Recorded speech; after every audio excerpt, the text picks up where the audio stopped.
Eu sou, mais uma vez, o evangelista Wander Rodrigues de Oliveira e saúdo a todos com a paz do Senhor Jesus.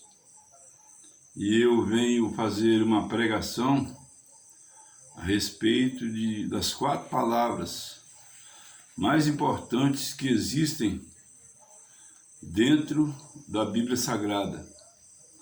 As 4 palavras mais importantes que existem dentro da Bíblia Sagrada. As 4 palavras mais importantes, segundo a opinião do Espírito Santo de Deus, porque não sou eu, o evangelista Wander, que está pregando aqui, mas é o Espírito Santo de Deus que está pregando. É o Espírito Santo de Deus que está pregando. As 4 palavras mais importantes dentro da Bíblia Sagrada são Jesus, primeira palavra Jesus, a segunda palavra salvação, a terceira palavra céu e a 4ª palavra inferno. São 4 palavras que não podem faltar na boca daquele que se diz verdadeiro pregador da palavra de Deus. Vamos à primeira palavra, Jesus. Muitas pessoas pensam que a palavra Jesus é apenas o nome de uma pessoa, o nome do Filho de Deus. Mas não é apenas o nome do Filho de Deus. Se nós formos olhar o significado da palavra, originalmente falando, a palavra Jesus significa justo. A palavra Jesus significa justo. Jesus, ele nasceu com uma tarefa, com uma missão. Todos nós, o nome dentro da Bíblia tem muito a ver com a missão que Deus tem para a pessoa na terra. Por exemplo, Jesus, ele tinha uma missão. Ele veio na terra com a missão de ser o justo, o perfeito, o santo, o agradável. Agradável para Deus, não é agradável para os homens, não, como muitas pessoas pregam, que Deus é amor, que no final vai ficar tudo bem. Isso é falso profeta que prega isso. Os profetas verdadeiros, eles falam que Jesus, ele é o justo, ele é o inerrante Filho de Deus, ele é a verdade absoluta que criou todo o universo. Ele é a verdade absoluta. Ele não é a verdade relativa, como muitas pessoas falam. Ele é a verdade absoluta. Este é o significado da palavra Jesus, o justo. Para você identificar quem é o verdadeiro profeta e quem é o falso profeta, você precisa de perguntar para ele se Jesus é o justo. Se ele falar que Jesus é o justo, então ele está falando a verdade, porque esta é a verdade. Esta é a primeira palavra a qual eu desejo pregar neste momento. A segunda palavra que não pode faltar na pregação do verdadeiro profeta, na pregação do verdadeiro servo de Deus, é a palavra salvação, ou a palavra Cristo, que é a mesma coisa. A palavra Cristo quer dizer ungido, mas ungido para quê? Ungido para salvar. Então a segunda palavra que não pode faltar na pregação do verdadeiro profeta, do verdadeiro pregador, do verdadeiro servo de Deus, é a palavra salvação, ou a palavra Cristo, que quer dizer o ungido para salvar a humanidade.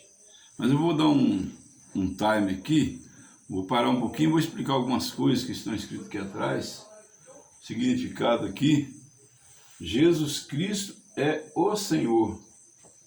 Jesus Cristo é o Senhor de quê? É o Senhor do Brasil. Talvez você pode estar perguntando, o que quer dizer esta placa branca, em branco aqui neste lugar? Ela é toda branquinha. Esta placa representa a paz que eu quero para o Brasil. Essa placa representa a paz que eu quero para o Brasil. E se eu quero a paz para o Brasil, eu preciso que Jesus venha ser o Senhor do Brasil. Por isso essa placa em branco aqui representa que nós, evangélicos, nós cristãos, temos como objetivo a paz. Mas a paz, eu quero dizer para todos que não vem de qualquer maneira. A paz vem pela obediência à palavra de Deus. Não existe paz se não houver obediência à palavra de Deus. Todos aqueles que falam em paz, mas não obedecem à palavra de Deus, são mentirosos e estão falando de paz apenas com interesse político ou outro interesse, não o interesse verdadeiro da paz que todos nós queremos. Este que fala de paz, mas não anda segundo o que está escrito na palavra de Deus, ele é mentiroso, porque a palavra de Deus foi escrita exatamente para promover a paz entre os homens. É por isso que a Bíblia chama de Jesus Cristo de. É por isso que a Bíblia chama Jesus Cristo de o príncipe da paz. Vamos dar continuidade. Primeira palavra, eu já falei. A primeira palavra é Jesus, que é o justo. A segunda palavra é salvação, que é o que Jesus Cristo veio fazer na terra. Ele é o Cristo, ele é o ungido para salvar. É a segunda palavra que não pode faltar na pregação do verdadeiro servo de Deus, na pregação da igreja que prega a palavra com verdade, a igreja que realmente está com o objetivo de trazer a salvação para a humanidade. O ministério que esquece de alguma dessas palavras é um ministério incompleto. E a Bíblia diz que aquele a quem muito foi dado, muito será cobrado. Então, a pessoa que recebeu o ministério na terra de pregação da palavra de Deus, mas que se esquece de pregar uma dessas 4 palavras, está equivocado e precisa de se corrigir antes que seja tarde demais. Porque Jesus Cristo está prestes a vir para buscar a mim e a você, que é verdadeiro cristão, verdadeiro servo de Deus. Eu amo você e por isso preciso de falar esta verdade. A terceira palavra que não pode faltar na pregação do verdadeiro profeta é a palavra céu. A palavra céu. A palavra, ou pode ser trocado também pela Jerusalém celestial, ou pela vida eterna. Esta palavra é usada para descrever essas coisas, ou seja, essa palavra é usada para descrever a vida após a morte física, a vida após a morte do nosso corpo carnal. A Bíblia diz, do pó ao pó. O homem veio do pó e ao pó voltará. Mas quando a Bíblia fala isso, está se referindo apenas à carne. Mas o homem foi feito alma vivente. Está escrito lá no livro de Gênesis. E esta alma, ela vai se desconectar do corpo quando a carne descer ao pó, e esta alma ela vai para o seio de Abraão, para dormir, para descansar, para aguardar o dia da ressurreição dos mortos. Aqueles que morreram em Cristo ressuscitarão para alegria, paz e gozo eterno. E aqueles que não morreram em Cristo, aqueles que morreram sem crer no Senhor Jesus Cristo como Salvador, este então será ressuscitado para ser levado ao lago de fogo e enxofre, que é o prêmio para todos aqueles que não creem no unigênito Filho de Deus. Evangelho de João, capítulo 3, versículo 16.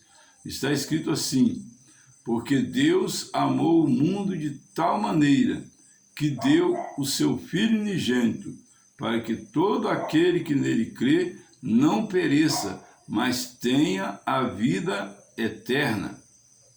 Então, queridos e queridas que vão ver este vídeo, Deus não tem interesse em lançar ninguém no inferno. Mas o interesse de Deus é levar todos para morarem na Jerusalém celestial, ou seja, para morarem no céu. Mas Deus não pode forçar ninguém a ir para lá. É você que vai ouvir este vídeo e que precisa de tomar a sua decisão na sua vida. Qual é a decisão que você precisa de tomar?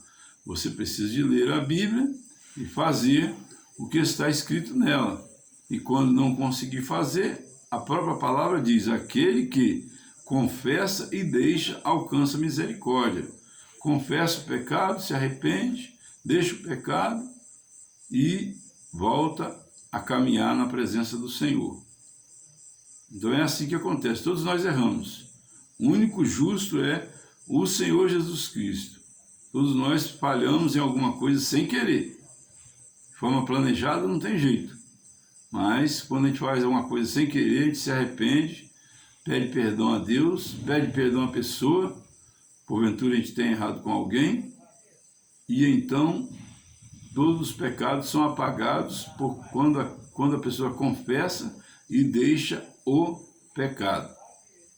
Então, meus queridos, a terceira palavra é céu.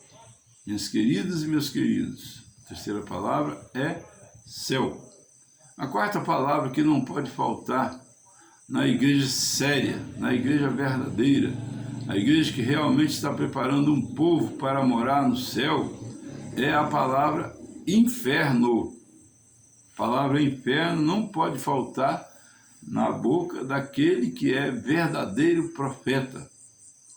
Jesus Cristo falou com muita clareza. Ele disse assim: eu não vim para condenar o mundo. Não lembro mais a referência bíblica dessa palavra, mas é só você dar um Google aí, acionar o microfonezinho do Google e pronunciar a frase que vai dar a referência bíblica, se você tiver dúvida. Mas Jesus Cristo falou assim, ele disse assim: eu não vim para condenar o mundo, eu vim para salvar o mundo. Todavia, pelas palavras que eu vos digo, vós sereis julgados. Então, quais são as palavras que Jesus Cristo disse? São as palavras que estão contidas na Bíblia Sagrada. Mas você pode dizer, mas e o que o apóstolo Paulo falou também vale? Vale. Porque quem falou pela boca do apóstolo Paulo foi o próprio Jesus Cristo, através do Espírito Santo de Deus. E os demais apóstolos? E os demais pregadores? Também a mesma coisa. E os profetas do Antigo Testamento? Também era o Espírito Santo que falava pela boca deles. É o mesmo Espírito que age desde o capítulo 1 de Gênesis até o capítulo 22 de Apocalipse. Ah, mas você pode ter muito, eu já ouvi, eu prego muito na rua e muitas pessoas falam assim, mas a Bíblia foi escrita por homens. Mas é claro que ela foi escrita por homens. Tem alguma coisa de errado com isso? Não existe nada de errado com isso. Pelo contrário, isso é uma honra para nós. Deus quis nos honrar e usou homens para escrever a Bíblia Sagrada. E na própria Bíblia Sagrada que Deus ele fez, na própria Bíblia Sagrada está escrito que Deus ele criou o homem à imagem e à semelhança de Deus. Se nós somos a imagem e a semelhança de Deus, então nós somos dignos de pregar a palavra de Deus. Aquele que lê a Bíblia e faz o que está escrito nela. Porque nós não podemos de maneira nenhuma pregar textos isolados da palavra de Deus. Porque texto fora do contexto é pretexto para a heresia. Outro dia uma pessoa chegou para mim, aliás, várias pessoas usam esse argumento. Não julgueis para não ser julgados, não condeneis para não ser condenados. Uma pessoa chegou para mim e falou desse jeito. Eu queria dizer para essas pessoas que usam esse argumento que é para elas continuarem a frase ou a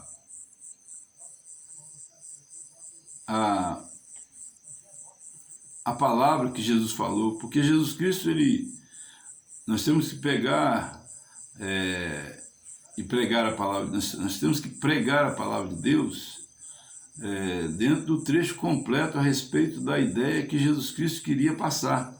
Quando ele disse assim, não julgueis para não ser julgados, não condeneis para não ser condenados, na sequência ele diz assim, porque com a mesma medida com que medirdes, vós sereis medidos, e com o mesmo peso que pesardes, vós sereis pesados. Então o que ele está querendo dizer com isso? Que nós não podemos julgar ninguém se não for de acordo com a palavra de Deus. Mas quando nós falamos, por exemplo, que uma pessoa vai para o inferno por praticar algo de errado, que a Bíblia descreve como errado, não somos nós que estamos julgando ninguém, mas é a própria pessoa que já está sendo julgada pela palavra. Nós não podemos julgar quem quer que seja sem ter base bíblica para falar aquilo que estamos falando. Nós não podemos, por exemplo, dizer que uma pessoa vai para o inferno se ela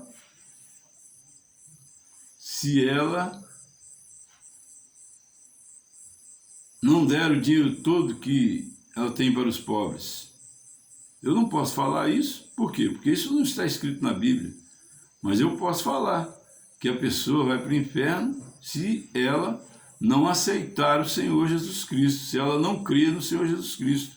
Por quê? Porque isso está escrito na Bíblia Sagrada. Na Bíblia está escrito que Jesus Cristo veio para salvar a todos quantos creem nele. E diz mais ainda, a todos quantos nele creram foram feitos filhos de Deus e inculpáveis. Inculpáveis quer dizer que toda a culpa será apagada se crer no Senhor Jesus Cristo e se arrepender dos seus pecados e começar uma nova vida agindo de acordo com os preceitos bíblicos, de acordo com aquilo que está escrito na palavra de Deus. Então, para ser bem didático, vou lembrar a todos as 4 palavras: igreja, salvação, céu e inferno. 4 palavras que não podem estar fora da pregação daquele que quer morar na Jerusalém Celestial. São essas palavras, vou fazer uma oração. Querido Deus e eterno Pai, Senhor, em nome de Jesus Cristo, meu Deus, quero te pedir neste momento, Pai, que o Senhor venha nos dar entendimento, o Senhor venha nos dar, ó Pai, sabedoria, o Senhor venha nos dar discernimento, para que nós possamos conhecer qual é o verdadeiro profeta e qual é o falso profeta, para que nós venhamos nos afastar do falso profeta, para que nós não sejamos condenados junto com ele. porque a tua palavra diz, Senhor, que o lago de fogo e enxofre está preparado para o diabo, seus anjos, a besta e o falso profeta. E nós queremos morar, Jesus, na Jerusalém celestial. E para que nós chegamos lá, Senhor, nós te pedimos que o Senhor tenha misericórdia das nossas vidas. Revela para nós sempre aquilo em que nós erramos, para que nós possamos confessar e deixar para alcançar a tua misericórdia, Senhor Jesus. E eu quero te pedir que a pessoa que for ouvir este vídeo, que ela venha a ser curada se estiver doente, ela venha a ser alegre se estiver triste, ela venha a ser renovada se estiver desanimada. Senhor, tem misericórdia das nossas vidas, Senhor. E eu vou cantar um hino também em forma de oração, um pedacinho só, para que o Senhor possa ouvir dos altos céus e responder, Pai, porque eu sei que eu não estou pregando em vão a tua palavra. A Bíblia diz que os sinais seguiriam aqueles que crescem. Então eu quero te pedir, Senhor, que a pessoa que ouvir e ver este vídeo, que venha receber milagres da parte do Senhor, como um sinal de que verdadeiramente o Senhor existe, verdadeiramente o Senhor existe e é galardoador, é abençoador daqueles que creem no Senhor e que te buscam e que te adoram em espírito e em verdade. É assim, ó. Renova-me, Senhor Jesus, já não quero ser igual. Renova-me, Senhor Jesus, põe em nós teu coração, porque tudo que há dentro de nós necessita ser mudado, Senhor, porque tudo que há dentro do nosso coração necessita mais de ti. E que o Senhor Jesus Cristo nos abençoe e nos guarde, faça resplandecer sobre nós a sua luz, nos dê saúde, nos dê paz, nos dê alegria e nos dê salvação. E eu quero pedir a todos que façam inscrição no meu canal no YouTube e acione o sininho, acione todas. Eu estou com o objetivo de chegar a 1000 inscritos no meu canal, para que eu possa, no meu canal no YouTube, para que eu possa ser monetizado, comece a receber pelo trabalho que eu tenho promovido de pregação da palavra de Deus, porque eu tenho despesas com este trabalho que eu faço. E que o amor de Deus e a graça redentora do nosso Senhor e Salvador Jesus Cristo, a doce comunhão e consolação do Espírito Santo de Deus, seja com todos que amam e aguardam a volta do Senhor Jesus. E todos digam amém. Você que está aí, diga amém, para que estas bênçãos possam vir sobre a sua vida neste momento. E agradeço a todos a oportunidade em nome do Senhor Jesus.